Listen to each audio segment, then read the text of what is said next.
Black liberation, African power, black power. For every black man, woman, and child on the planet, we are the original people. I am the original man. I am a son of Africa. Peace to the listening audience. We really look forward to today's discussion. Part two as we talk about African revolutionary warriors. And of course, with us, our ingenuous queen, Dr. Kimberly Muktarian. Good morning, listening audience and humanity around the world. We bring you greetings, bringing spirit and life from a place of excellence and blackness, culture, and humanity. We bring you greetings straight from Raleigh, North Carolina, and we cannot wait to drop the science of living in love. Yes, indeed. Mm-hmm. And today we're dealing with the African warrior spirit and the organized war that has been waged against it. Our ancestors understood warriors as protectors of land, culture, children, as well as spirit, known as disciplined minds and selfless servants of the people. At the same time, governments have written plans to keep Africa underdeveloped and black people divided, leaderless, and distracted. So we ask, how do we rebuild a global African revolution, reconnect Africa and the diaspora, and teach our youth to be warriors in this moment? Brother Ausar, you often talk about the warrior spirit. Can you explain the different types of warriorhood?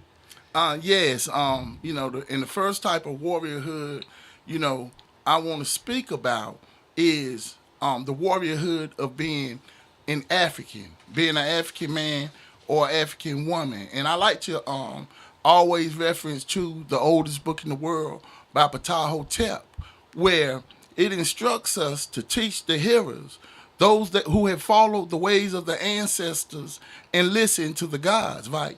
And it also teaches us he or she who loves to hear becomes a master hearer, right?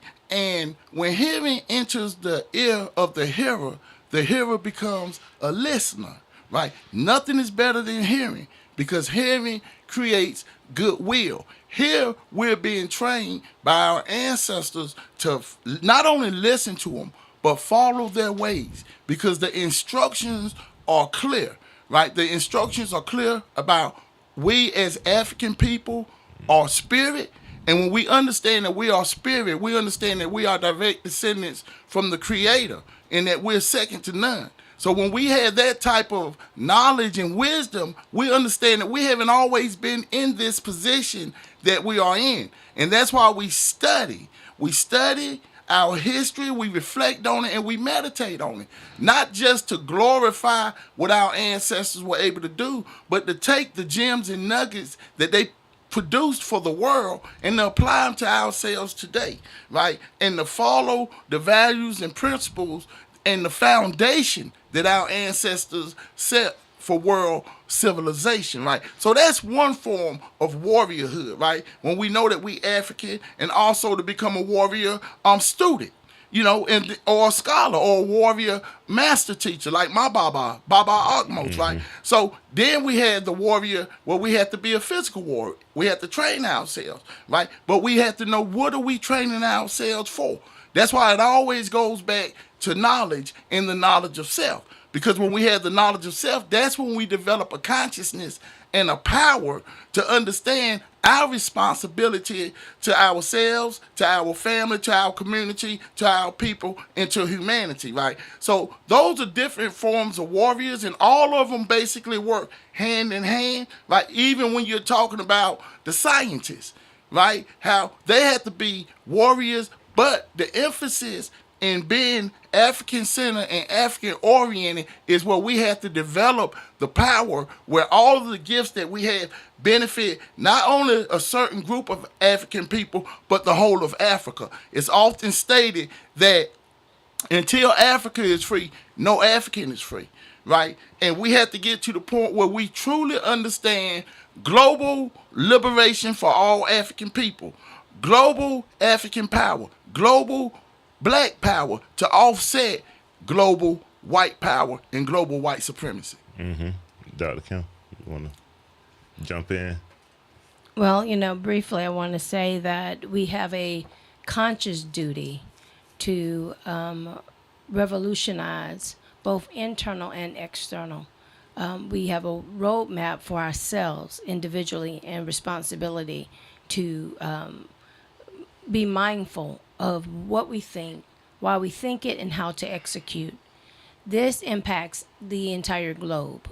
And based off of what you think is what becomes. Right. So our duties is not just to exist, but to create and go beyond just being managed, but to sow those things that we believe should be here for generations to come. What we do today is how we'll be living. Our young people will be living tomorrow. So if we persevere with great thoughts, we get ingenuity and we get those things that we want to see for not just ourselves, but all mankind. And yeah, like you were saying, what we do for the youth later. So I want to run through a couple traits of the African warrior spirit, which courage is one, wisdom, selflessness, connection to the spiritual realm, martial training, rituals and ceremonies, social hierarchies, community defense, ancestral spirits, and those traits are reflected in the stories of African warriors. But what I'm asking is, the warriorhood. Why we must instill this spirit in our youth? Well, first and foremost, because it's the African way, and we are Africans, right? And that's why, studying history is so important because, all of the different attributes and characteristics that you just named are within our teachers, within our teachings, yes. right? And as far as being a warrior, one of the most important things to understand why we have to have the warrior spirit and warrior mindset is because war is being waged against us, right? On many different fronts and many different levels. And if we're not aware of the war that's being waged against us, we're not going to be able to properly defend ourselves. That's right. And then we're going to basically be up under the power, control, and influence as others. And then we think that we are truly free. And we think that we've truly been emancipated. And one of the things that I think it was Dr. Amos Wilson said was that the freer we are, the more enslaved we are as far as our mentality, right? Because we really are not understanding from a political perspective, what has taken place to get us in the position that we're in now, right? And another great point that he made was that, the poverty mindset, right, that we've adopted and adapted, just like how they talk about how, 80% of the population on the continent of Africa is impoverished, but yet Africa is the richest, the most wealthiest continent on the planet with the resources and minerals. So like Dr. Amos Wilson was saying was that our minds have to be turned backwards, where we think that we're the poorest people on the planet, when in essence, we're the richest people on the planet, but our riches have been robbed and stolen from us, right? So these are things that we have to deal with as a people, right? Consciously. And we have to develop our mentality and our psychology to the point where we can address these issues with intelligence and be innovative, right? Because one thing, that I keep running across, that's really kind of disturbing, and I know conversation is good because that's how we come up with solutions, right? To our problems. And another thing that was said was that, our education, the education of our children has always got to be geared towards how it's going to solve the problems of our people, our brothers and sisters, right? So when we understand from a historical perspective, everything that has been done to us, we have an inferiority complex that's been forced on us. So what happens a lot of time when certain thoughts, and this is what, like I say, Dr. Amos Wilson said, when certain thoughts enter into our minds and certain things are said, we get butterflies because we feel like the white man is invincible. And so the butterflies trigger our minds to not even think like that, as far as from a revolutionary perspective, right? Of changing the way we think and changing the way that we do things, right? So, like Dr. Amos Wilson was saying, even if we get those butterflies because we understand history, the brutal history and torture of our people, because the one thing basically that has us in fear more than anything is the fear of what? The fear of death, right? And that's why you have to conquer death. Remember, a few weeks ago I said you have to conquer the white man in your mind. You have to conquer death. Because when we understand we spirit, we understand that we are eternal, right? And we are infinite. That's why Shaka Zulu was the warrior that he was, and Kwame Nkrumah. Because, you know, you can kill the body, but you can't kill the spirit. And you can't kill the revolutionary spirit. And one thing I want to say about the revolutionary spirit and the revolution, right? And I asked my Baba the other day, it has to get to the point where there's no need for a revolution. He said that's when the revolution would have been won and it'll be over. We have to win the revolution. We have to have goals and objectives and understand the goal, not the end goal, but the goal is to win the revolution. And then how do we maintain and sustain power eternally, right? Because once we're able to get to the point where there's no need to fight oppression, there's no need to fight racism, right? There's no need for this because, right, when the black man rises back where he belongs, as the original people on this, the black man, black woman, and the black child, the original people on this planet, right? And then that's where there will be balance on the planet. There's no balance on the planet, right? Everybody runs to Africa because Africa has everything that the world needs. Yet, Africans cannot travel freely from country to country, and they supposed to have independence. So this is really disturbing because if we have our independence and we have an African Union, what is stopping the free travel from country to country amongst the Africans? Because they feel like, and we feel like, it's one of the things that's really holding us back from uniting as a people. So the false boundaries that were set at the Berlin Conference still have an impact today. Right. And you just talking about, so I want to go to the memorandum, the National Security Council Memorandum 46, because what you were just speaking on about not being able to move freely, or just the design in general that keeps us in separation, division, right? So yeah, let's jump into it, and I'm gonna try to proof over it. I'm not gonna try to go through each word, Right. But anyway, the NSC, National Security Council Memorandum 46, which was implemented March 17, 1978, was a presidential review, which was to the Secretary of State, the Secretary of Defense, the Director of Central Intelligence, and it was signed by. Now I might chop this name up a little bit, but I'm gonna do the best I can with it. It's Zbigniew Brzezinski, which was a Polish American whom served as a counselor to Lyndon B. Johnson, I think during his presidential term, and he was also the National Security Advisor during the time of this document. So, the opening directive describes a comprehensive review of developments in Black Africa, specifically in terms of their impact of the Black movement in the United States.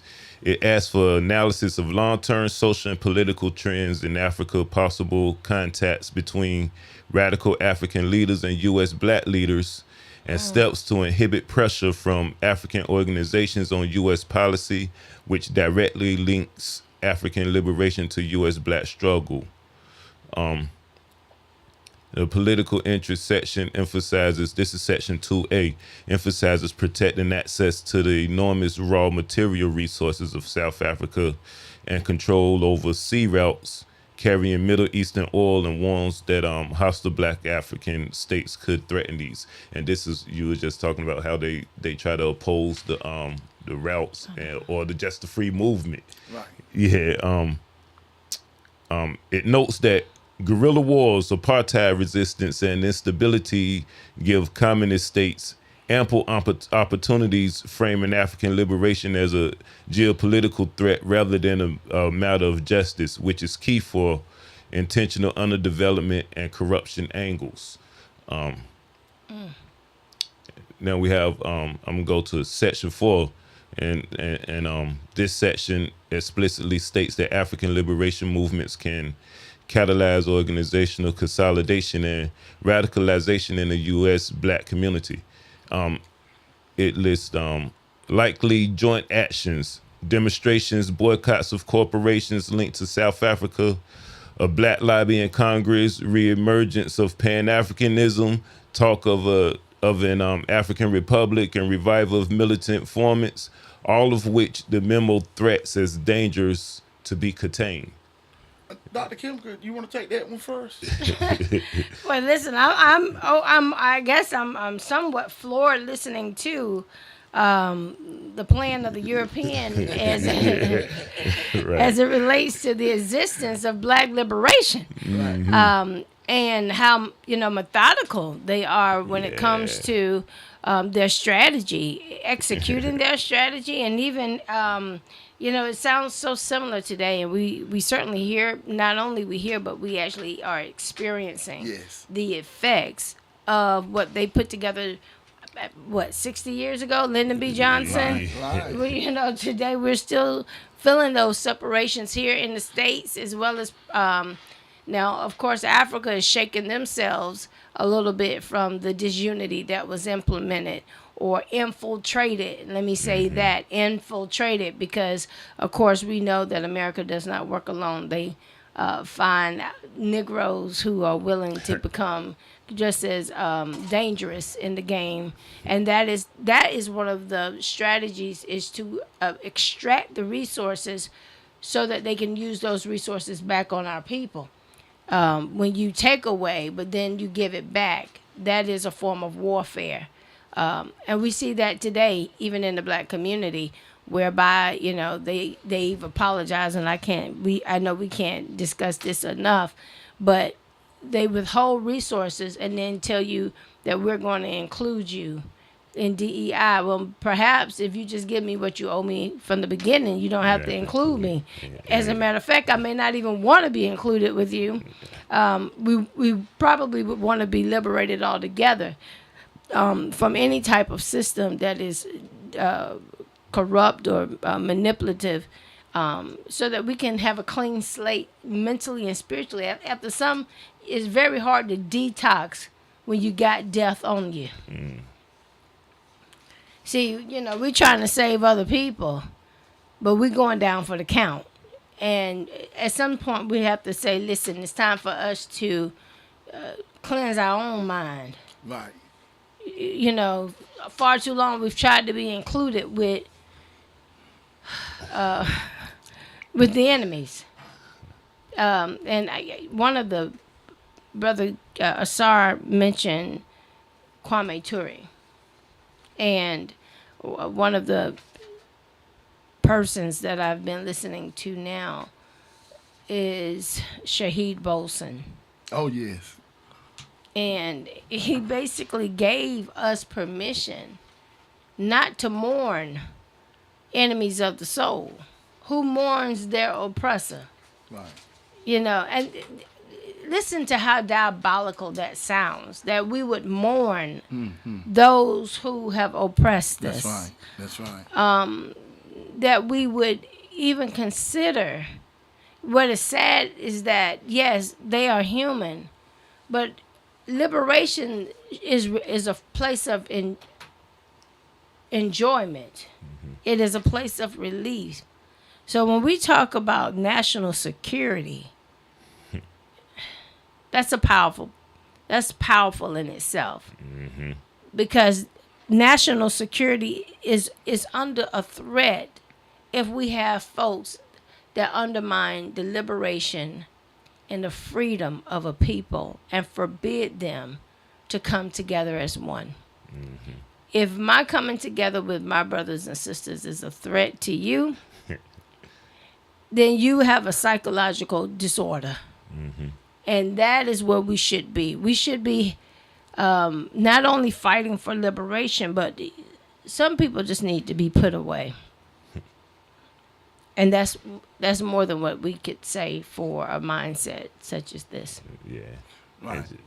Well, in response to Memorandum 46, which is powerful, like Dr. Kim had just spoke about how methodical they are in their diabolical ways of keeping us separated as a people, right? Right. And what this, basically shows me is something else. I was studying Dr. Amos Wilson, and he was talking about how they do what they do because they had the power to do it, right? Yes. So he's talking about, white supremacy comes from white power, right? So we have to understand the purpose of black power, right?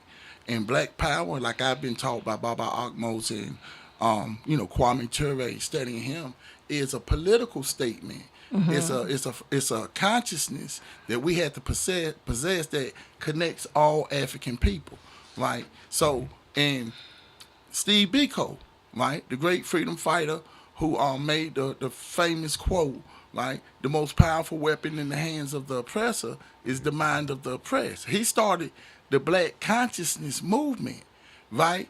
So, and that's in opposition to the white power structure. So that's what black power is all about. It's a state of mind, right? But we are African people because, like Kwame Ture also said, when we was brought over here as Africans, right? So they're going to always counter anything we do so that they can maintain their white power, which is systemic. And that's where systemic racism and institution racism comes from, is the white power system. So we have to crush and defeat that with black power. But one interesting thing that I picked up, Brother Escents, when you was reading Memorandum 46 is this, right?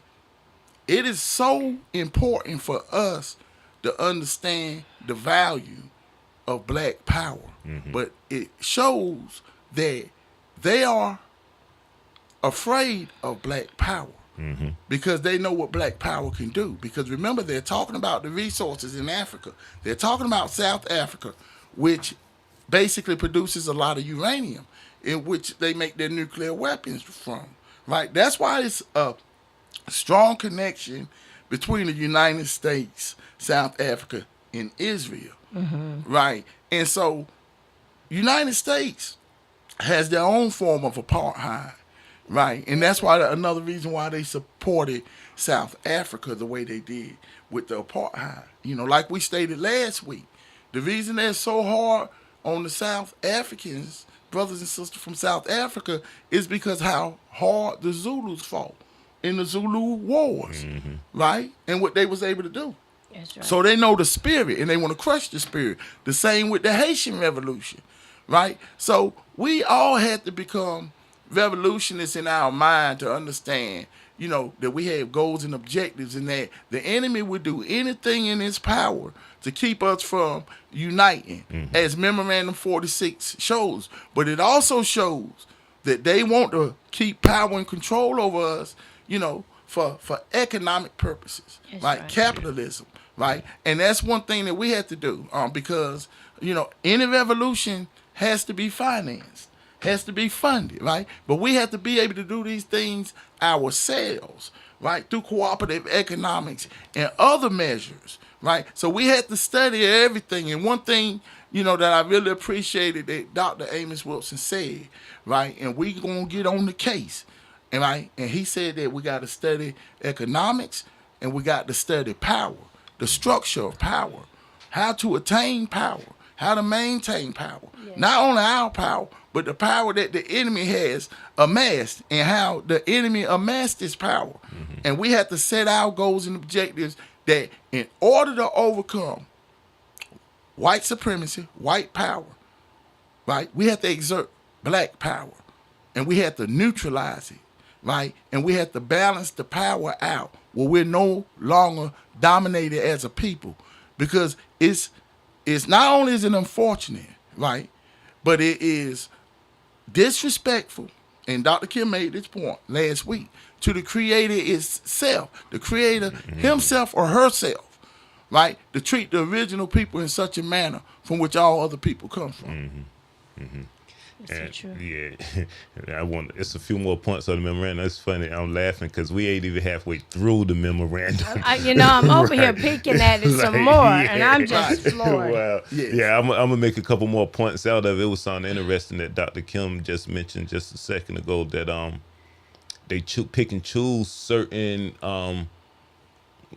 African people to and then they start causing this separation and division, and it's man, that's interesting because they'll just take one of our and they'll get one that's prominent with a little bit of what's the word I could use, clout, or a little pull.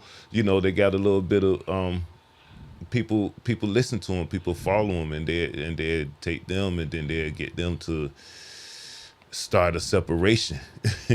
Let's go back to so real quick, a couple more points. Section 5, it observes a shift where social and economic issues, like Brother Ausar was just speaking on the economic issues, have replaced political aims, organizing in more local. The movement is fragmented, and there is no unifying national leader comparable to Dr. Martin Luther King Jr. So what they just said is that they don't want, any. They don't want to see what the Black Messiah. That's what they say. Yeah, they don't want to see another rise in a prominent figure who can control the masses in that fashion. And let me say this, if you don't mind, that is why many of our leaders are assassinated, because they won't. Those are the ones that won't bend or bow. You can't offer them a position. You can't offer them a congressional seat. You can't, almost each and every one of them that were removed, especially from the United States, didn't want your political clout. They wanted their people to be free. And when that was not a negotiation or a deal breaker, then of course, because many people have to watch the pattern of practice that America and European nations, their strategies of war, are basically, can we buy you out? Yeah. Can we get you?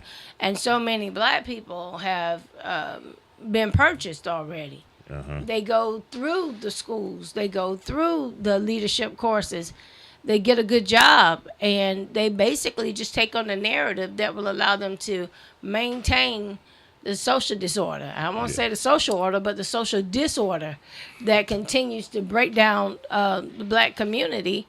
And they smile and grin and then come back to the Black community with nothing in their hands to give outside of the crumbs that are left from the table. And that is how we've, in so many ways, been hoodwinked.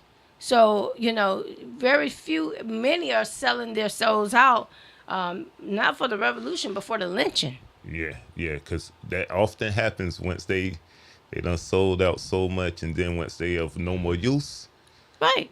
They get lynched. Henceforth, that's not going to that. I was just thinking. What's your example, Brother Escents? Put on the table. I was gonna Sean Combs. Oh, I was gonna say. I knew you was gonna one say like that. Or even R. Kelly, Bill Cosby. That's correct. They use a lot of them once they get to a certain status, and they're no more use to them. Then. Or they become a threat. Like head, they, if they see the light and start wanting to let go of masters' manipulations, then they say, "Off with your head." So again, and I said the same thing. The camaraderie that comes between master and his new and improved slave. Yeah. I usually call them paid slaves. They can't fight in the revolution because they're too busy trying to get what's from master's table. And instead of saying, I'm going to take what belongs to me, they would rather wait till it's given to them. And with the revolutionary spirit, that is not the order. If I'm not mistaken, that is not That is not the way that we. And the reason why I say this is because one thing that we find that is very common is when they've been found to do wrong, what will end up happening is they start apologizing. A true warrior will understand that that's not enough. The revolutionary spirit don't even care about apologies. Put back what you owe and leave it at the door, and then you leave, because now you're not even fit to be around the rest of humanity. It's so cumbersome upon us to call the enemy who he is. And that's one of the things that's very destructive internally, is that people can play two roles for so long, we don't even know which one they are. So we start trusting, which sort of breaks down our defense mechanism when it comes to revolution, because we're so thirsty to be loved and light and to assimilate that when it's time to fight, we can't even decide if it's the enemy or not. Right. Martin Luther King's letter in the Birmingham jail is to the SCLC, if I'm not mistaken, the Southern Christian Leadership Coalition or something. But it is there where he's talking to them. He's saying, listen, you guys are selling yourself out too soon. They wanted him to pull back because now they're getting threats. Now their house is about to get burned. But when it was just him, the revolutionary, out with his head on the chopping block, no harm, no foul. But now everybody's getting a little of the heat. Well, can we come to the table and negotiate? And that is one of the things that I believe and I appreciate even about Brother Ausar, is that some tables are not even good to eat at. That's right. A lot of times they bring us to the table so that they can dumb us down. Right. You know, because a table is in itself a place where you're supposed to be civil. A place of negotiation, a place of mutuality. But if your table is about manipulation, and who better yet to tell us this example is the natives, who came to the table and signed treaties that they definitely didn't know how to read. Now, it's bad enough we're in 2025 and some of us still don't know how to read. Understand that language, But we're talking about natives who just learned how to speak English. And you broke over 500 treaties. Matter of fact, you broke them before the ink was dry. You had no intentions of carrying out. And before you know it, they owned the entire, what you would call as North America. And now you want to call them immigrants. I beg to differ, but that's a whole nother education plan. Right. So, again, revolution is not just about the fight. It's the physical fight. It's the mental fight. Because we lose a lot even in the education of what we're fighting. I think that, when we talk about a black Messiah, right, I think that that's not of our own creation. That's of someone else's creation, right? To keep the focus on the individual. That's right. And to have us focusing on the individual. It's a group thing, group consciousness, right? It's got to be a group movement, because if you just got one person that they're worried about, that person is easy to be targeted. And that person is targeted and something, forbidden happening to that person, the movement won't be stopped. You get what I'm saying? It's true. Of course. And so that's why, just like it's a lot of attention on the brilliant brother, President Abraham Troy, right? And everybody fear for his safety and things of that nature, because they feel like if anything was to ever happen to him, it would suck the life out of so many others. We can't think like that. That is correct. We have to be warriors in our thought patterns Every in the way day. we think as That's far right. as protection. Because if we so scared they going to do something, then why don't we do something That's to right. stop them from doing it? That's right. So being a warrior, and that's what Dr. Amos Wilson was saying, that we've been trained to talk, not to think certain thoughts. You know what I mean? We can do whatever we want to do to the next black person, but dare not think about doing anything to white people. See? Right. Or this is going to happen to you, or that's going to happen to you. Right? Through their brutality. We cannot fear that.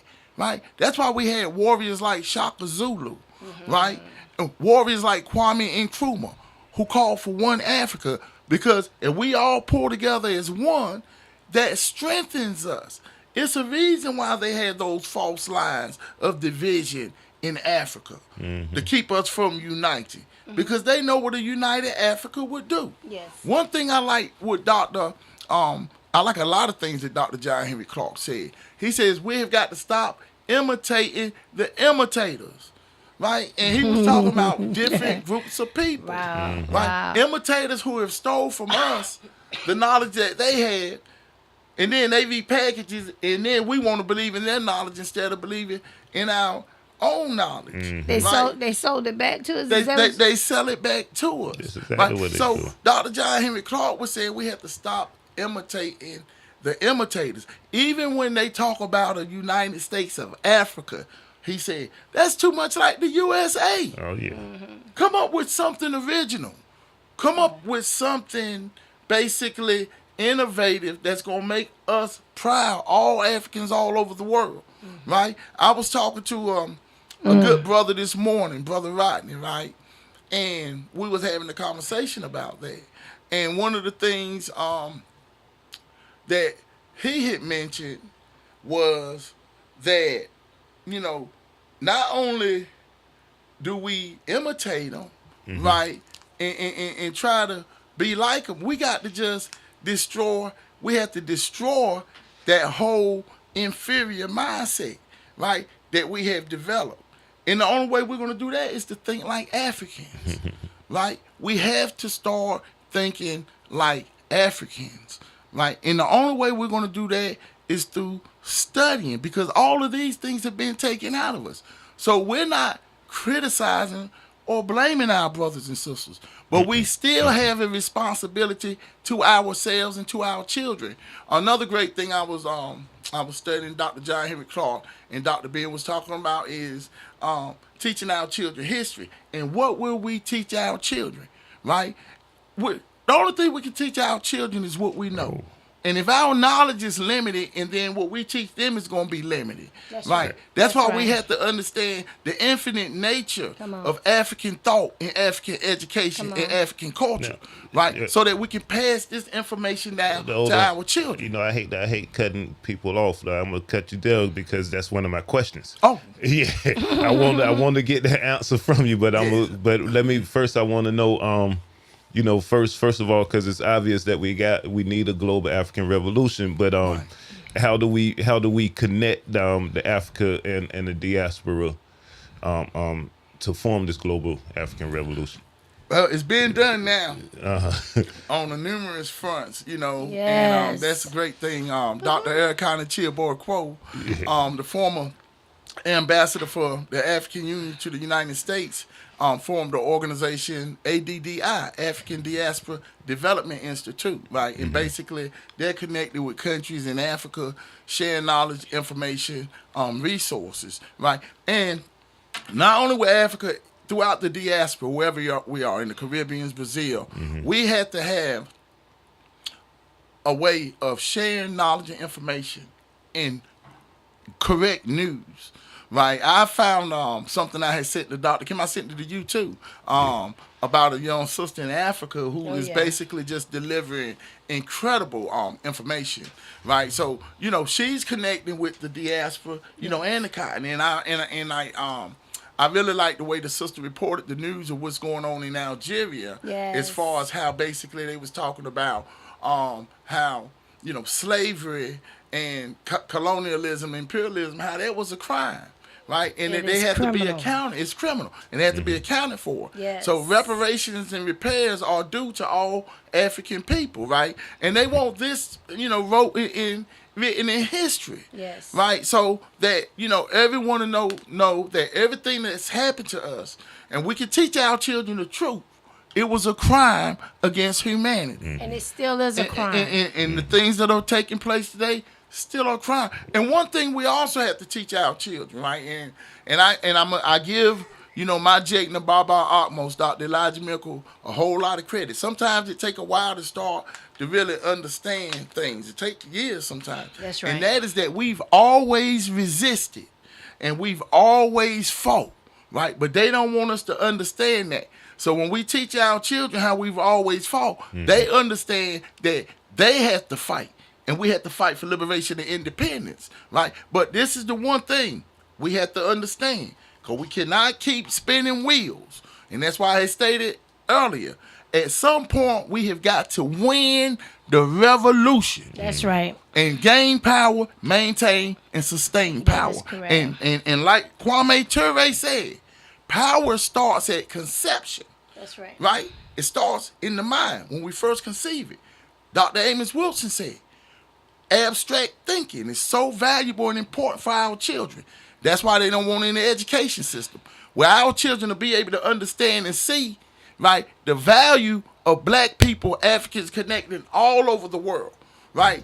Understanding that we can connect together and form a power base where all black people will be able to benefit from it.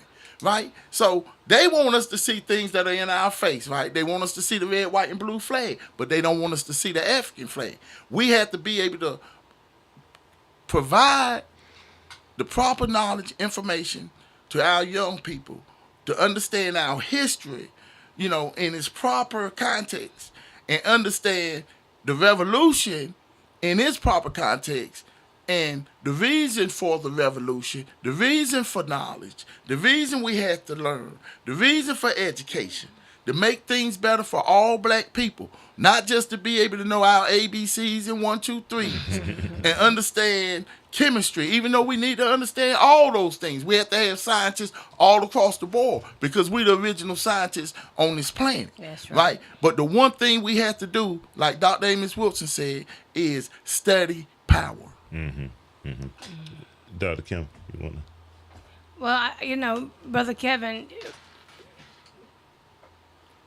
hit it on the head when he said that how much the importance of power or understanding power is.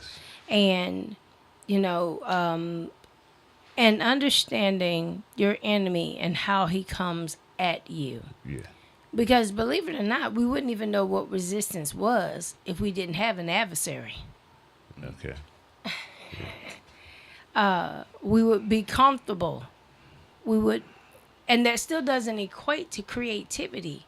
Like he talked about Dr. Clark, who says come up with something of your own. Mm-hmm. Well, if we never had an adversary, what would be our reason for creating something on our own? Right.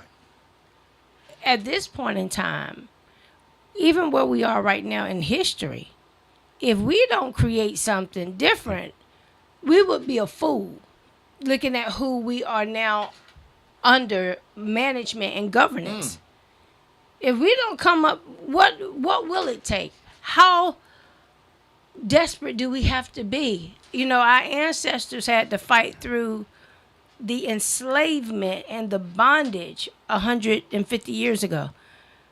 We move that forward to an extra 100 years, and then we look at the Jim Crow Civil Rights Movement, where they were willing to get bit like dogs, right, in order for change to occur.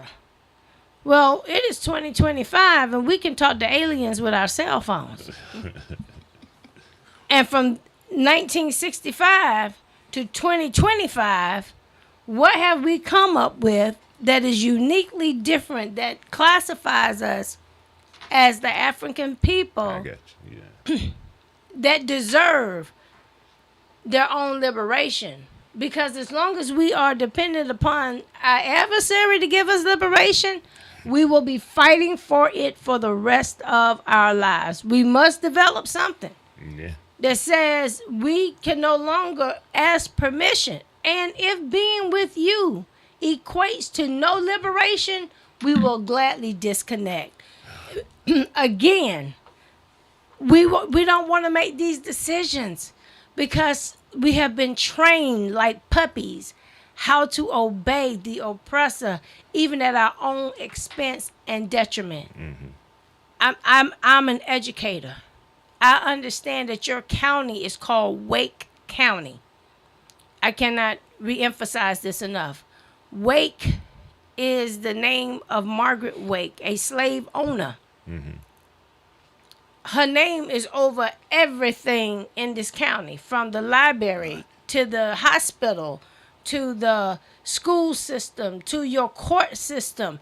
Here it is, you uphold a person who enslaved humans. And that is your banner of realism.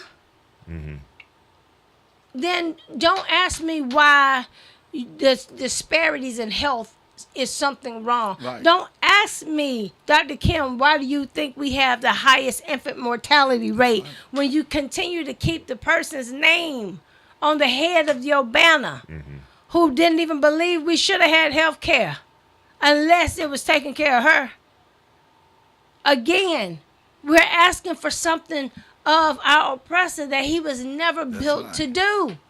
Right. And once we disconnect that reality, then we can take a break to breathe. Because even in that, the disconnect is years and hundreds of years of depending on hoping that someone who hates you will eventually love you. And just because they are forced to be with you through forced integration does not mean they love you. It means they tolerate you. Who wants to be with anybody who simply tolerates you? You already know what kind of manifestation you're going to get. It won't be real love. They will continually have to be trained just to keep you alive. That is what we're dealing with. And a revolutionary spirit, that is the first fact that we know we must first love ourselves. Yes. You know, I like to say this right quick because, you know, a lot of times, you know, I like to go to the main factor, which is know thyself. Come on. Right? The knowledge of self, consciousness, right? That's right. And because once we develop that consciousness and understand the knowledge of self, right, we understand the position that we've been put in. And so how we have to counter that position. And, you know, our psychology and our reality is that we are spirit, right? Which basically, the higher we raise our consciousness, right, the more spiritual we become and the more loving we become. And that's when, like Brother Ausar said, ancestral voices speak in perfect love, right? See, that perfect love is what we have to strive for. That's right. And the only way we're going to get to that is through the raising of our consciousness, because it helps our understanding. That's when we understand that I am because we are, therefore I am, right? That's the oneness that our ancestors were basically talking about. That's why we have to connect and understand the enemy's tactics and strategies and plots and ploys, like Memorandum 46, you know, that you're discussing with us and the listening audience, right? How, you know, and the Maangamizi, right, which is a Swahili word, right, in Africa, where they talked about the intentionality and how deliberate, right, the colonizers and imperialists focused on in Africa. It was deliberate and intentional to destroy Africa, destroy their people, keep us disconnected. That's right. The Berlin Conference, 1884, 1885, right? How they split up Africa amongst countries and put these invisible dividing lines amongst brothers and sisters, right? So we got the Maangamizi, right, which is a document teaching us about what they do in Africa. And then we got the Memorandum 46 here in the United States, right? Basically, that's teaching us the same thing, right? And you know, Baba Ausar, he always talks about documents and the value of documents, right? And because they're going to tell you, and a lot of times they're even going to have in chronological order, right? Basically, things that have been done that impact us, like the Papal Bull that we read, and also how we read about the laws here in the United States that were implemented not to protect black people, but to oppress black people and exploit black people and incarcerate black people, right? So we have to take all of these things serious, right? And like Dr. John Henry Clark said, and also Baba Kamal Kambon said, we have to be serious about being serious because this is serious business. And if we don't take it as serious business, if we think the only thing we supposed to do, we think it's so American to go and participate in some type of sport, basketball, football, or whatever, and then we're wasting our time, right? I often have seen, former players in the NBA, NFL, all this bravado about being a warrior for a game. But what about being a warrior for real life situations that impact millions of people, That's right. children and adults, our brothers and sisters? And that's why consciousness is so important. And I'm not trying to come down on the brothers and sisters who don't have the consciousness that participate in the system that they have benefited from, but at the same time, a system that oppresses and exploits their people. And that's where the division comes. Well, then let me ask you this, Brother Ausar. Are they really benefiting? In their minds. In But their in minds. reality, no. Uh-huh. Because it's a group thing. Because they ain't even got the power to change the conditions of their people. That is correct. They just got the power to change their condition. When you have the power to change the conditions of your people, that's real power. And that's why knowledge is so important. Because it's something that we can get out to the brothers and sisters and share with one another so we all can raise our consciousness and be on the same frequency level to create the independence and the freedom and liberation that we all deserve as a people. Yeah. And could I also, piggyback on Brother what Ausar said, because that's powerful, about the illusion of power. Right. Here it is, the system can slap a jersey on your back to say the Golden Warriors or Right. whatever warrior you want to be on this court, but you better not affect the true outside issues that your people may have. That's right. It's the same predicament that they placed the church in the 501c3. You can preach and scream and holler and turn a flip on the pulpit, but you're not allowed to influence politics. Again, this illusion that you have power can only go so far if you still own your I call them paid slaves. Because they don't own themselves. They are still borrowed and operated by this European system. And so how deafening that a person can be used by a system and discarded, or in order for them to have their power, they must disconnect from their people. Exactly. Yeah. Even to the point where you could barely read yourself. And now that you're an NBA player, the European got you going back to the Boys and Girls Club, reading to the boys and girls children, knowing good and well that if you were not in the NBA, we couldn't find you on any given day reading to the children in the hood. Not boys in the hood, children of the hood. Yeah. And so look how they plagiarize. Look how they even manipulate marketing. They're going to take your body and make you read to people that you have been living your whole life trying to get away from. That's how we know how artificial it is. Because usually those that are in these sports arenas are trying to get so far away from the hood. That was their whole objective to becoming an athlete. Is to get away and escape poverty. And now here, Grandpappy, Daddy Candyland is making you go back so that you can appear as if you are a part of that community. Yeah. And it is devastating. Why don't you come back and make a community? That way you don't do a drive-by and come by and then leave, because they were never interested in community. That is the power of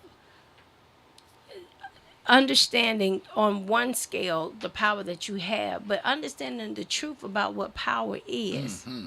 If you don't know what it is, look at how your opponent wields or uses power against you. And oftentimes, just like we talked about Sean Diddy, I'm sorry your head is on the chopping block, brother, but look at how much power he was given in the industry and where it got him. He couldn't wait to use all this power, but he knew he couldn't do it by himself. He needed money. That was the illusion of power. That was Yeah, the definitely. illusion of power. That wasn't real power. It wasn't. And he felt like the money could buy him exoneration or punishment. Now, he figured that if he had made enough money or became successful, it would purchase his qualified immunity. He didn't know his money. He reminds me of O.J. Simpson, who was acquitted on the first round for killing his wife. But when you double back around, he got more time for stealing his own trophy, which is, just a cataclysmic event. But again, power concedes to no one. Yeah. I think that's what Frederick Douglass said. Uh-huh. It doesn't concede.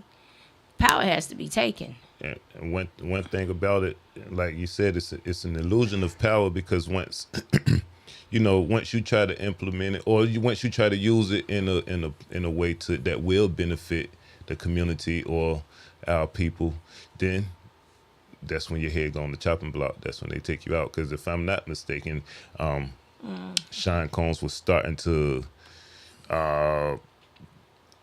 act out or go against the some of the companies, and then he was talking about starting a black political party also.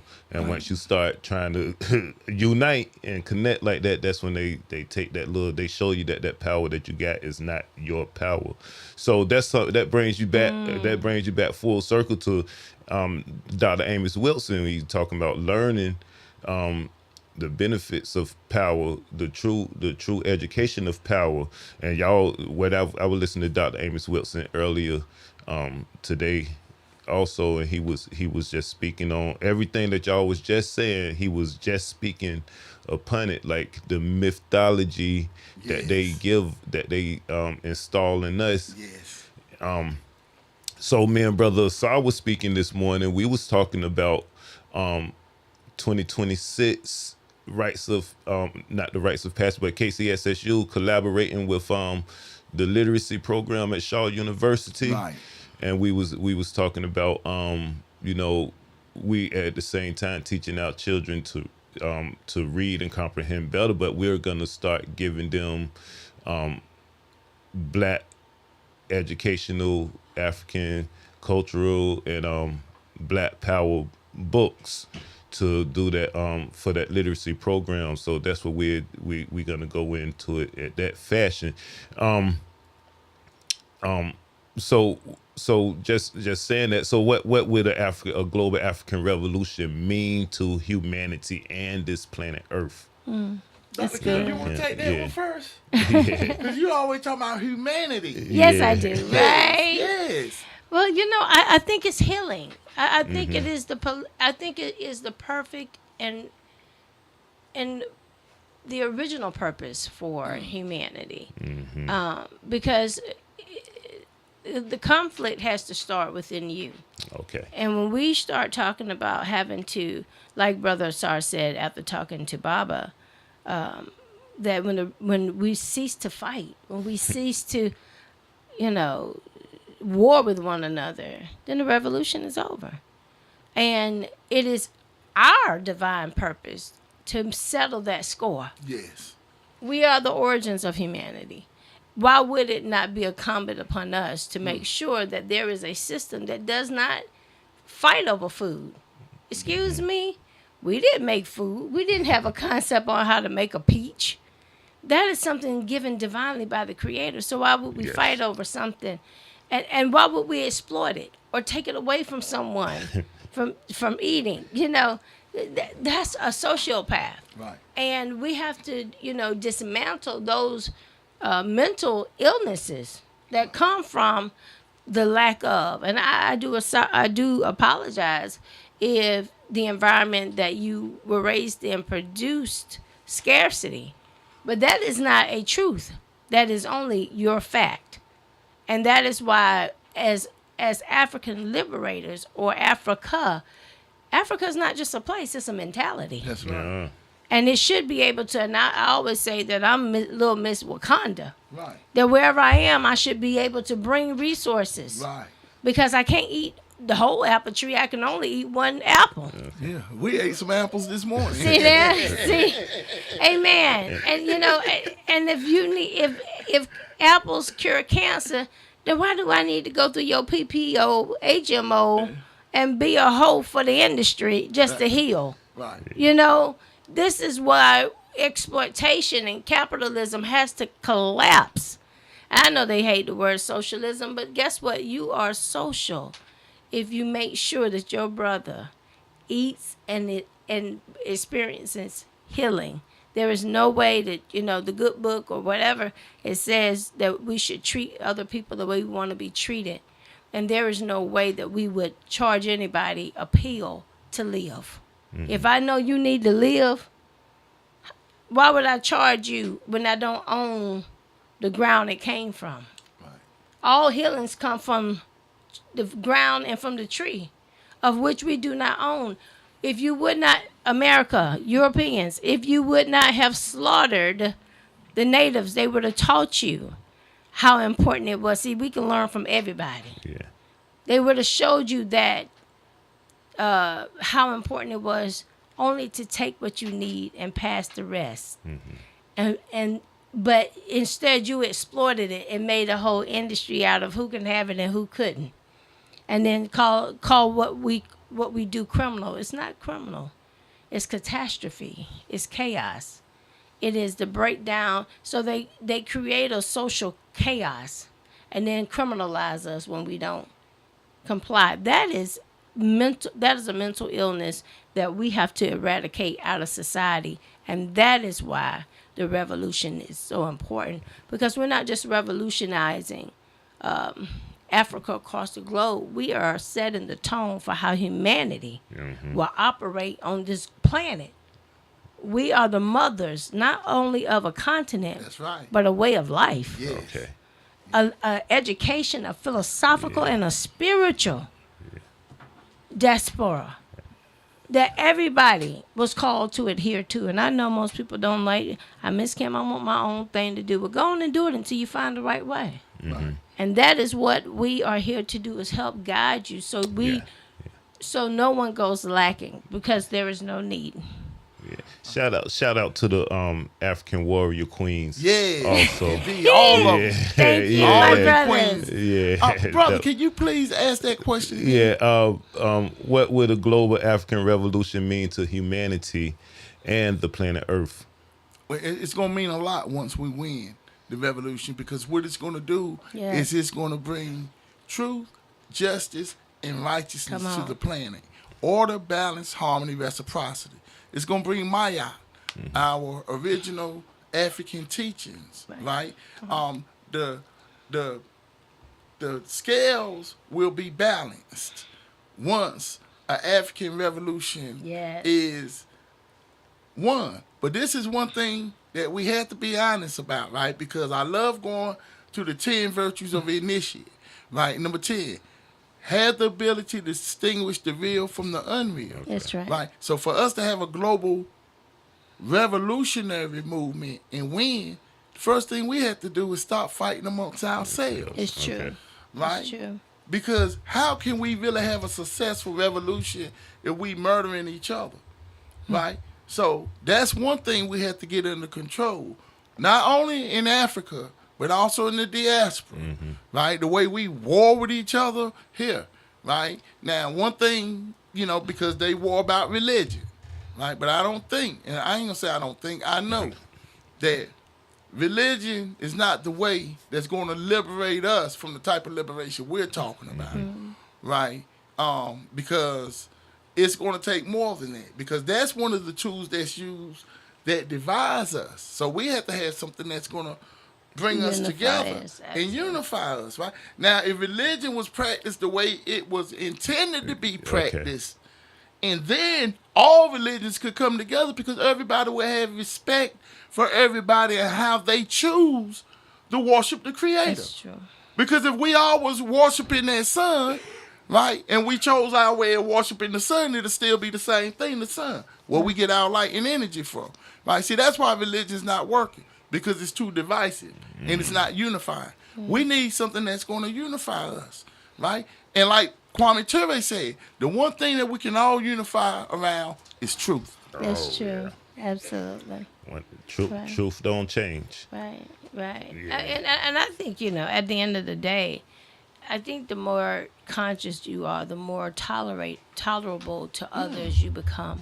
You don't have to practice like me. You don't have to be me to say that you talk to the Creator. Right. If you bend your knee and do it to the west on a prayer rug, and I stay in bed and look to the west, I hope it don't, Right. endanger or make a conflict between. I think how we interact as humans daily is what we should be focusing on, and not so much the religious practices, because at the end of the day, it all boils down to how do you treat your neighbor. Yeah. How you practice personally is on you, but how you treat me is how you're going to get graded.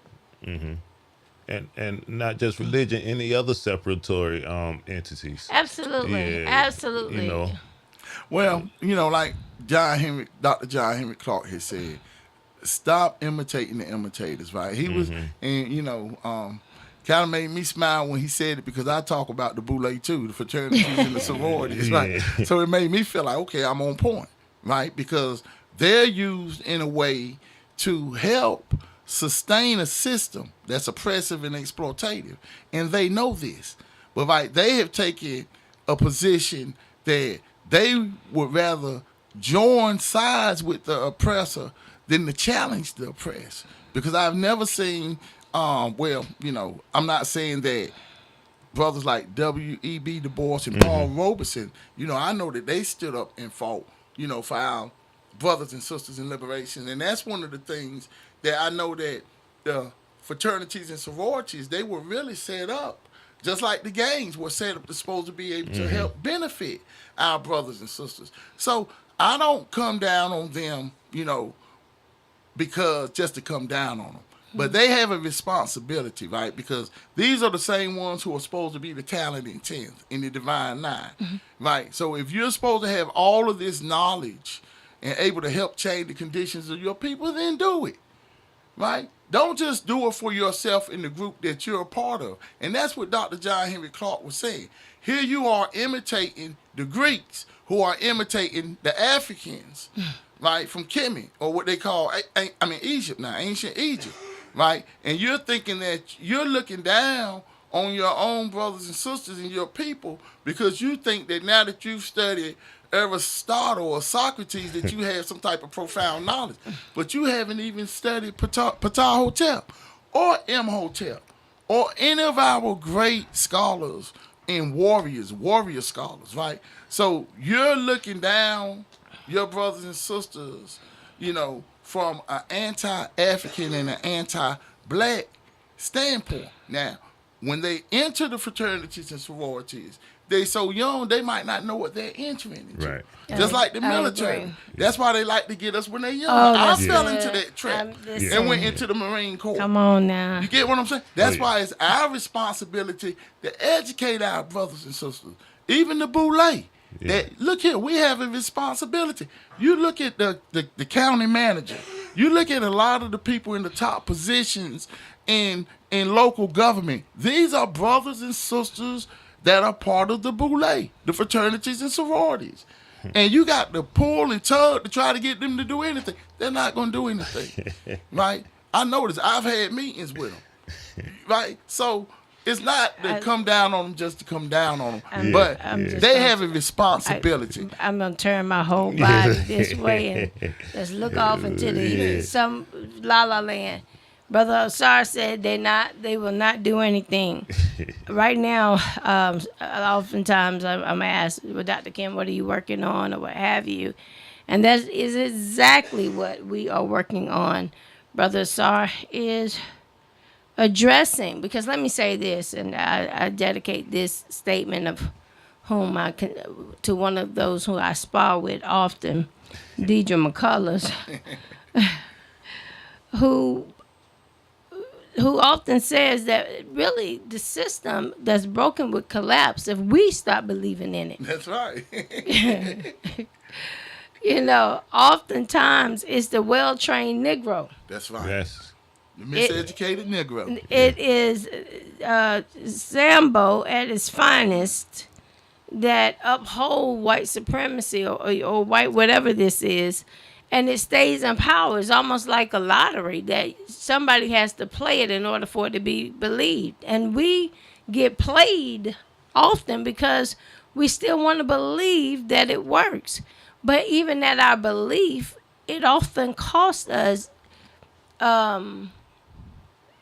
It costs us so much, and it takes us so long to come out. Even when we know it's wrong or when it's detrimental, we get into it, but it takes forever. As a matter of fact, they will fire you or let you go only to bring the next Negro who is thirsty Yeah. in its place. I never forget when Great my brother point. was getting sentenced in the feds. Judge James C. Devers III said to him, based off of the damages that you have done to your community, we hereby sentence you this, that, and the third. And I was looking at him like the damages he did.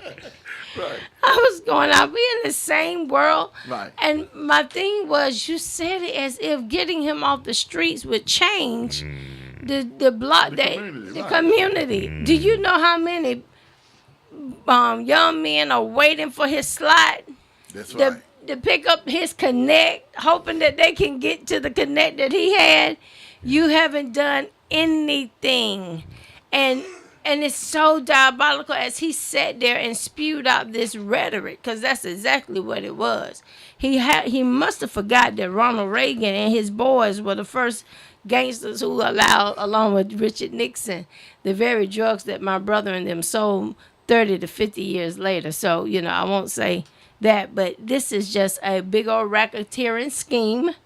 And when black people join it, they think that white people are invincible because they've allowed their corruption to become legal. And it probably is infatuating to most of them, to be quite honest with you. What do you all think? That's a question to my brothers. Well, I know we don't own any ports or boats, so I know we don't, and I know we don't got any poppy fields or any cocoa plants. And I do and know we that. barely got somewhere to lay our head on, and the projects got concrete, so we don't have no fields to plant. Right. One thing I want to speak on in reference to our young brothers out there, trying to make some money, hustling and stuff like that is, what we were listening to this morning on the ride over here, Brother Escents, about the standard and expectations of our children. Okay. When it comes to education are low, right? Because we make them low for ourselves as adults by, tolerating becoming indoctrinated. And so, most times we say we want our children to know and learn more than us. But then when you're talking about teaching the children something that's going to benefit them, like an African-centered orientation, we'll reject that.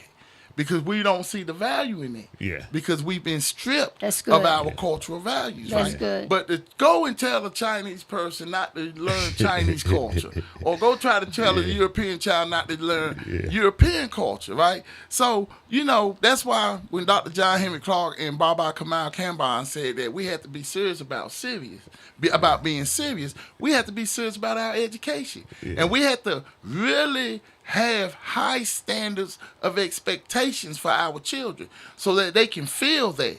Because they feel when they go into these public schools that they're already being labeled, and they're expected to have IEPs. Every black child is expected to have an IEP. That's a label, right? But when we have high expectations of our children's learning, like when I was talking about Atmos, he said like KCSSU children, they take value in learning those 10 principles. Control your thoughts, control your actions, have a purpose, have faith in your teacher, have faith in yourself, right? We shorten the principles for the children so they can get the fundamental foundation of what we're teaching them. For me too. Right? And, but anyway, we break them down, right, so the children can understand. And Brother Escents, when we ask the children, the principals, they take pride in what they're learning. Yeah. Right? So we have to understand, we have to give our children an education that's going to make them proud, not only of themselves, but of their parents, Come their on. grandparents, their ancestors, That's and true. understand that they have a responsibility, like we have a responsibility for our Here he go. education to be geared towards solving our problems so that we can have independence and become a world power. Go, somebody So- get the water bucket. yeah. Go on, Brother Escents. Get the 'Cause water bucket we- on, Brother Ausar. Because you mentioned the Mangamizi, Right. the Memorandum 46. So we know it's an intention. We know it's deliberate. They get these different factions at all the institutions. So we call it systemic institutional racism. Right. So if all the institutions, this was where we getting educated at, we I guess we going right into the design that they have for us. So what Can I just a small pen? I promise I'm gonna let you go, Brother Go ahead. Escents. You know, I think I'm over here in shock when I hear the brother talk about the responsibility and the pride that comes with education. Right. All too long, our children have seen the chaos between education in our communities. They go to school, 50, how many every days that they're supposed. We have the calendar, we got the traditional, and our children attend, and when they come out of there, when they come home or when they graduate, it does not produce children who want to come back into the community and become beneficiaries or those who build up our communities. They're looking to leave as far as they can go. They're trying to get, if I can just get to the NBA, any of the leagues, and escape. When I look at this place, I don't feel pride. When I look at this place, I don't feel wanted. I don't feel as if my gift or whatever I want to Right. do will There be you go. used here. So when we talk about true education, education should make me feel proud of who I am. And that is why they don't mind sticking a human traffic person slam on the campus of the Capitol grounds because they proud and they sick people. Right. Right. They are proud and would defend it. Yeah. They would tell you it was history. I don't care what you call it. But that is the importance. And it almost is if we are light years behind when it comes to now understanding that point. How important it is to know the true education. And now applying it. And we've seen it just making them regurgitate what belongs to them and saying it's worthy to even be spoken of. Because remember now, and we'll go back to religion, anything that Africa did, they put a spin of, it's savagery. It's, Taboo. taboo. Voodoo, your yeah. religion ain't good enough. Your hair ain't good enough. Right. But you are always over here extracting whatever we got. Everything we got. Everything we got, you want to be here over. So again, we have to be deliberate. And I think right. that's the word that I heard you all use, is intentional and deliberate about making us valuable. Yes. We can't wait for them to make us valuable. We have to be conduits of making sure that we are treated with respect and honor. Go right ahead, brother. Well, y'all already speaking on it. How do we counter the government's intentional corruption or underdevelopment of Africa and the disunity of African people in Africa? Well, like you just said, what we're discussing as far as the true education, right? But we have to be organized in doing that. Organize. That's Like good. Kwame Ture said, we're organizing. We're organizing on this radio program. We're organizing with the library that we are building at KCSSU. And me and Dr. Kim, we were speaking earlier, some things that she is working on where we're going to commit some type of community center or hub, Yes. for our brothers and sisters to be able Absolutely. to come to, check out our books of our great scholars, revolutionaries, authors, have discussions, study groups, book good. clubs, get out in the community, meet our brothers and sisters, community cleanup. You know, everything basically that we've been doing over the years, but with more intention and more deliberate. That's Because, right. you know, as time moves on, you know, we supposed to, you know, become better at what we do and more organized, right? Because we have history on what works and what don't work. We even have a community garden. That's right. Right? All of us been to the community garden, but really work that community garden for the community. Yes. Right? In all areas of life that we have to address, right? That's how we pull our people together. Through organization and understanding power. And like Kwame Ture said, power starts at conception, when we first conceive it in our mind. Right? And like Dr. Amos Wilson, you know, spoke on how we had to study power, make power a subject matter, have our children studying power, have our children studying not only African history and world history, but other cultures' history and how they attained their power and the methods that was used. One point that was made was about China, right? And how China, they were talking about, I don't mean to laugh, but they talked about how the opioid epidemic was way worse than the crack epidemic over here. Mm-hmm. And we know how that crack epidemic Was affected our community. Yeah. And it's still affecting our Yes, community. yes, But yes. look what China has been able to do Right, when they overcame right. an affliction that was imposed on them Right. by the West, by the Europeans. The same that happened in our community, right? So we can't let the fact of, you know, the crack epidemic, the opioid epidemic, any other epidemic in our community, alcohol, we can't let that stop us. That's right. Because that's part of the tools that they use to keep our minds It's discombobulated true. and off balance, Right. right? And because these are mind-altering drugs and alcohol, right? So if the Chinese was able to do it, right, we can do it. But we have to know in our minds that we can do it. Because we know that those drugs were planted in our Come on. communities Come on. intentionally, Uh-oh. right? And then what sprang up after that? This gang culture, right? So they're going after our who? Our young warriors. That's right. Who see themselves as each other's enemies because they have not been properly educated. And that's what we have to do. Properly educate our children. Hold on, brother. And, Brother Kevin, go back. Go back to the 10th principle of the. I like that. Come on, brother. Yeah. Talking about which one? Had the ability to act with wisdom? To Control know- your thoughts. the one that Control said your actions. to know from right. Right from wrong. Number 9, you good, Dr. Kim, because you remembering that. I'm Had doing the better. ability to know right from wrong. Wait a minute. And so when you start talking about that these very drugs that we tried to imitate came from the government, Right. then this is a war. This is not even That's a right. criminal act that we're committing. It's just as criminal for you as it is for us. So how is it that we're getting punished but you are not? And we ask that because Oliver North is still walking around. Ronald Reagan died with a wonderful The legacy. war on drugs was a war on us. Okay, Yeah. okay. That's what the war was on. Of course. Okay. And so when are we going to step in our place and say, excuse me, the war should be over by now? Right. And if it's not, then we should be going back to deal with this war. Right. We shouldn't allow, they done moved on to Venezuela. They done bombed boats twice with 2 people left on the ship.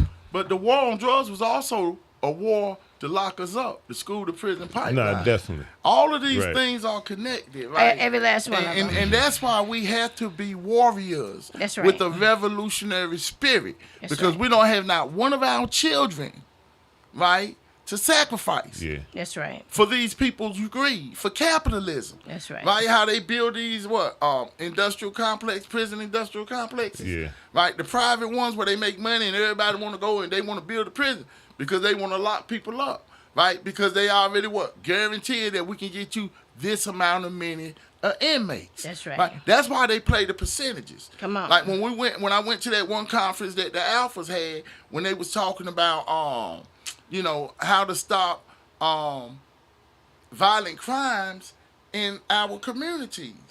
Right? And I asked the question, what role does white supremacy play in violent crime? They didn't want to answer the question. Uh-oh. Right? So what they tried to make the audience feel like, well, ain't but 3% of young black boys getting locked up in Wake County. But if you got 100 counties and you take that 3%, Oh, wow. they playing the numbers game. They playing the Right? numbers Because game. those are a lot of people. And then if you take that and multiply it by 50 states, how many of our young brothers and sisters are getting incarcerated? That's yeah. right. Right? Correct. So it's a numbers game that they try to play with us with the data. That's why when they talk about data and things of that nature, a lot of times that data is used to let them see exactly where they are in their oppression. Listen, and brother, you always bring this out about how we interpret what we hear, because even when we say words like that we were slaves, that and that, Right. I'm sorry, you all. I'm gonna go with Harriet Tubman's version for 100, Alex. She never called us slaves. She said, "I would have freed more, but they didn't know that they were." And let me say this: you can't free a free person. I said, you all, you cannot free. But when we talk about emancipation, Harriet Tubman was already emancipated because she left, came back, left again, came back. A real slave would have never wanted to come back. Woo, you just dropped the knowledge right there. Yeah, that was something. You just dropped it. Yeah. She was thinking, you can't make me stay here or there. You can't make me stay anywhere. I think I'm reading this. No, that's a point to what we was talking about in Africa, and I'm gonna give it right back to you, Dr. Kim. You good. As You far good, bro. as the lines of division, where you have to have a visa to go from one country to another, restricting your movement. Right. Those are slave tactics. Those slave, and they were used over here, even under quote unquote slavery, because they in New York you could not even stand and talk to the other slave. You couldn't conversate more than two. And then if you move on to They say that about felons. Two okay, felons wait, can't be Yeah, brother Kevin, Look, I'm trying to get there. They do say it. Brother Kevin. So then the 13th Amendment says that you are a slave again if you commit a crime, which is what you're talking about when you talk about now that you are a felon, you cannot even communicate with each other. So when we have Thanksgiving, we got so many felons in our family. Right. Ain't nobody gonna be there but the women and the children. And some of them. So again, y'all stop with this foolishness. Yeah. Ain't nobody a felon but what's his name up there? Mr. Donald J. Trump. Yeah. Him and his homeboys is nothing but walking pedophiles and rapists, and have been since this country wasn't built in its inception. Go on, Dr. Kim, I got to say this right You better quick. go You on, said Kevin. Trump right, because I was talking to my dad yesterday, right? Shout out to my dad and Hey, my Dad, mama, right? yes. And my dad, he like to keep up with politics. Yes, But he Dad. said that Donald Trump made all white people look stupid. And I thought that was so funny. Right, exactly. Absolutely. Yes, Yeah. indeed. Yeah. Well, can I read? Just- Can I read to you just quick little verse Please.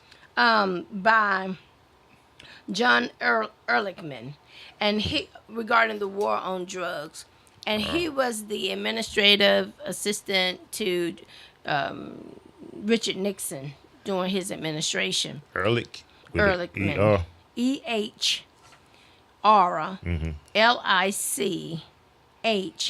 EHRLICHMAN. He said, "You want to know what this was really about?" He asked with the bluntness of a man who, after public disgrace and a stretch in federal prison, had little left to protect. The Nixon campaign in 1968 and the Nixon White House after that had two enemies: the anti-left and black people. You understand what I'm saying? We knew we couldn't make it illegal to be either against the war or black. But by getting the public to associate the hippies with marijuana and blacks with heroin, and then criminalizing both heavily, we could disrupt those communities. We could arrest their leaders, raid their homes, break up their meetings, and vilify them night after night on the evening news. Did we know we were lying about the drugs? Of course we did. That is your That's corruption. that's your official Right. who works directly for the administration of the Richard Nixon, and that war has not been called off yet, because it was him who actually it was Nixon who actually declared the war. It's a war against black people. It's a war. Because remember the 13th Amendment, as you just stated, right? They want to keep us in slavery. And like, Baba almost teaches about slaveocracy. We are still caught up in a slaveocracy. It's true. Right? Until we can free and liberate our brothers and sisters that are incarcerated, and the ones that they target for incarceration, they're going to continue to do exactly what they do. Because we do not come out of our mother's wombs destined for incarceration in prison. That's right? So it's a system, and that's what the white power system is about, right? It's about domination and control, in the way that they control us as a people, the way that they control our warriors, because the warrior spirit sometimes manifests itself in a negative way that works against itself because it doesn't have the proper knowledge, right? I got my knowledge while I was in the inside. I didn't have the knowledge. Yeah. And, one thing that I often say, what I've been saying lately, is that if I would have had the knowledge of self growing up, I wouldn't have made a lot of decisions that I made that worked against me. That's good. Right? And the reason why the decisions that I made went in the direction they made was because I didn't have the knowledge of self. Yeah. I was miseducated in a system where I thought I was supposed to do the things that I saw that was taking place in my community without understanding the design behind it. That's right? The That's economic deprivation of our brothers and sisters, how we were exploited for hundreds and hundreds and hundreds of years to build up the wealth of this country while we remain with nothing. Right? And that's why we have to, continue to fight and challenge them about, reparations. That's why I was so glad to hear about what the African Union and the presidents and prime ministers in Africa are basically demanding as far as reparations, repairing the damages, and understanding that slavery, colonialism, and imperialism was a crime, and that they had to be held accountable with that through paying all African people what we rightly deserve. That is correct. And what is owed?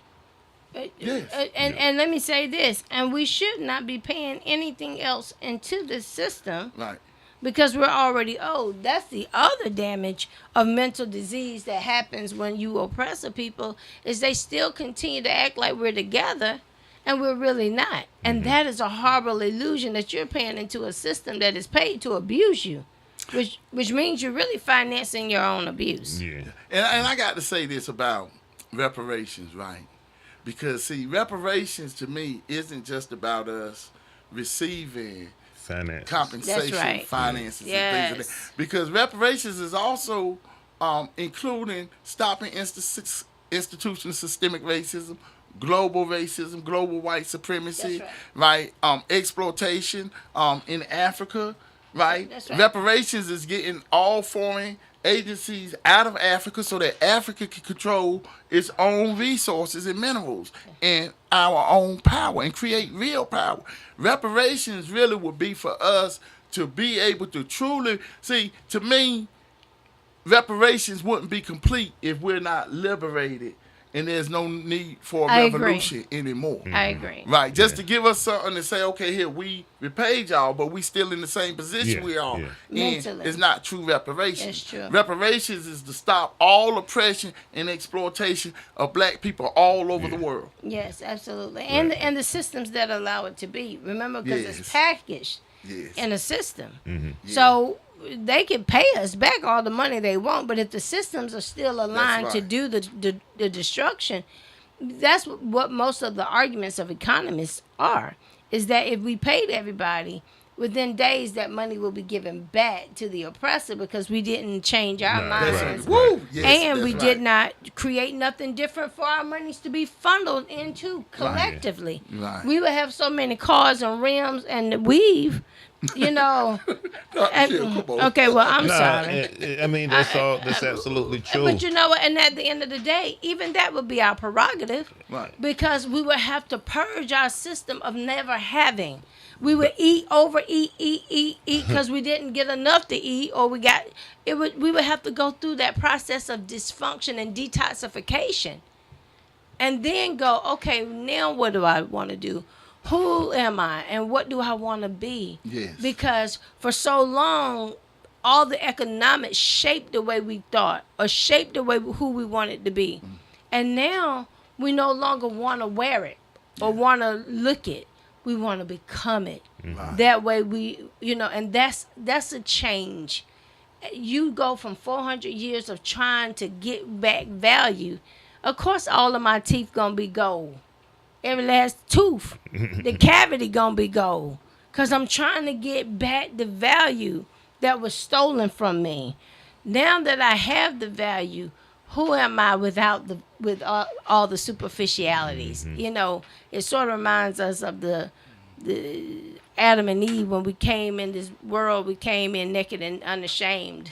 See, and that's the other issue, is shame. They stripped us of our dignity, and they made us wear shame. And for years, and I'll give that to Kanye West, who said it in his lyrics about how we try to wear our riches. We try to wear our shame. Really, we're wearing our shame. Mm-hmm. But we are wealth. We come from the place of wealth. If we don't never put on gold, we stand on it. Africa's a place where platinum is.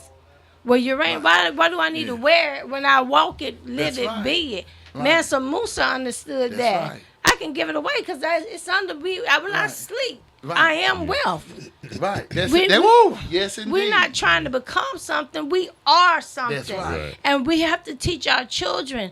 You don't have to measure up to anybody or anything. Right. You don't need to be included. You need to know that you are. You already are. You are divine. Yes. You don't need to be with this and that's knowledge of self, brother. Yes. Come on, brother. Yes. You better leave me alone up in here.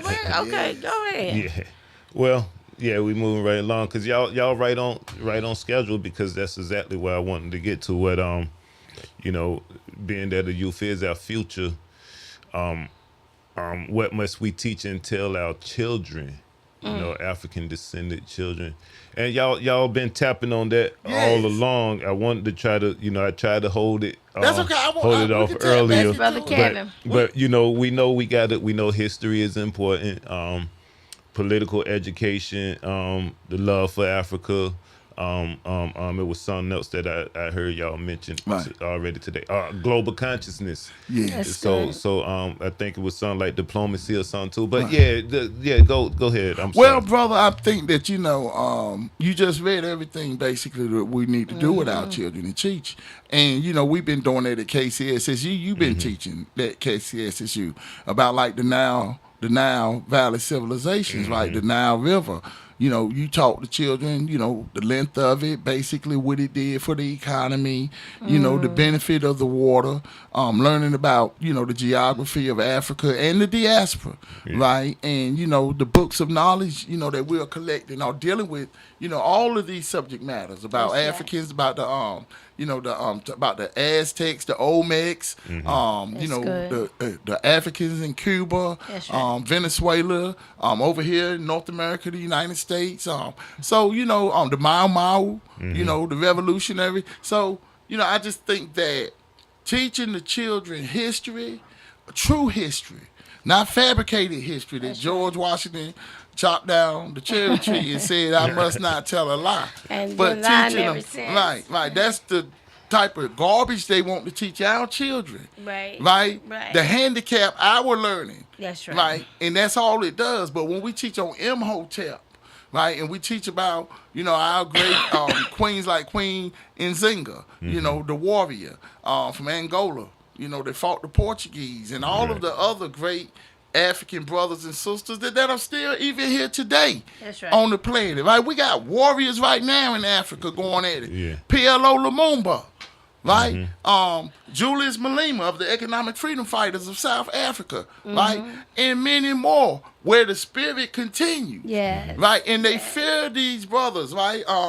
Captain Abraham Troy, because they know that the revolution is coming. That's right. The revolution is coming. The revolution is here. Yes. We have to win the revolution. Here we come. And we have to end the revolution. Yes. And because we have to end it by being victorious and free in Africa. Because once Africa is free, we all will be free as Africans. And once we're all free as Africans, the whole planet's going to be free.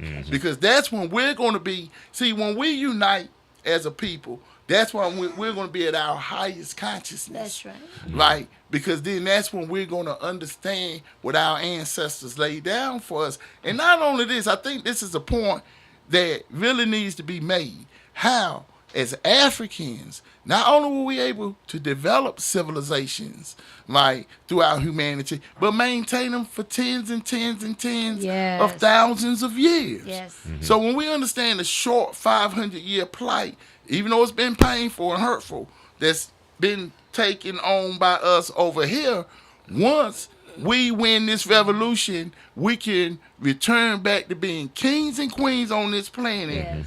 and ruling justly. And when I say ruling, not ruling where you trying to tell somebody what to do, but ruling as a true king would in serving the people That's and right. making sure that the people are good. That's good. Dr. Kim, you want to add on? We down about final few minutes. You know, I'm just, in awe of where we're going as a people. I'm very proud of the universe's grace and mercy for us to be able to travel in this journey where we can now call truth to power Yes. across the globe, and not just for humanity, but for all creation. Yes. Because of our enlightenment, the ground will benefit. It won't be exploited. It will be used for what it's intended for. And it won't just be for certain people. It'll be for all people. She going to the principles. Yes. Yeah. And again, we do have something to give our children back, and that is purpose, love, and truth. And justice rise in between. It is the glue that binds them all together.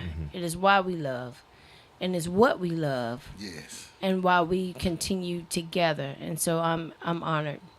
That's what I can Yes, say. indeed. Purpose, love, and truth. It might not say it in those same words, but it mean the same, and Perfect that's all. love. And that's Yeah. all. Love. At the end of the day, is my family. What we heard today is that the warrior spirit is a duty, and it's not a slogan. The so-called power structure has studied how to divide us and weaken our movements, but that only proves how powerful united African people can be. If they Yes. can plan our division, we can plan our unity. Yes. Yes. Study, organize, protect the children, build with Africa, turn social energy back into political power. Above all, Africans, know thyself, because once we truly know ourselves, no memorandum, no strategy, and nothing of those natures can stop us. I want to extend appreciation to Brother Ausar and Dr. Kim and the listening audience. Remember, proper education always corrects error. Peace. Peace. Peace. Revolution. Yes.